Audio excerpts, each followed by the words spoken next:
et le surnaturel. Bon, c'est ce qui se fait. Mais retenir une prière, ce n'est pas vraiment la peine, ça ne vaut pas la peine. Répéter la prière plusieurs fois. Donc, retenir une prière pour la répéter plusieurs fois, ce n'est pas tellement nécessaire. Et il arrive de fois même dans des églises, c'est pas seulement l'église catholique, même dans des églises des réveils, on peut vous donner par exemple, on vous dit non, vous allez lire le psaume tel et vous allez répéter cela en priant plusieurs fois. Non. Il arrive des certains serviteurs de Dieu font ça. Les psaumes ne sont pas de prière, ce sont de chants, ce sont de cantiques. Parce qu'il y a des moments où les gens qui sont en difficulté, on te dit non, tu vas prendre psaume combien, psaume 50 ou psaume combien, là tu commences à lire en répétition. Bon.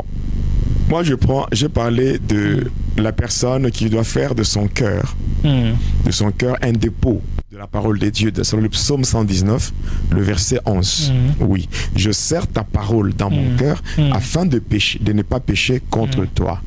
Mais nous allons y arriver.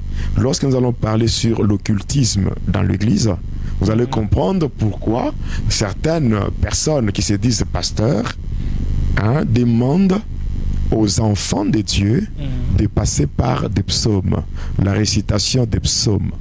Le psaume, il y a ce qu'on appelle la clé des psaumes kabbalistiques. Parce qu'il y a beaucoup de choses que les enfants de Dieu doivent savoir. Comment, dans le monde de ténèbres, on utilise, surtout dans ce qu'on appelle la kabbale juive. Parce qu'il y a certains noms, certains termes qui sont pratiquement dans la langue juive. On peut parler de l'hébreu. Alors, il y a certains termes lorsque on développe la Kabbale. Parce que la Kabbale juive, c'est quoi? C'est l'ensemble de toutes les spéculations métaphysiques sur Dieu, sur l'homme et sur la nature prenant racine dans les traditions ésotériques du judaïsme. Parce que le judaïsme, ce n'est pas...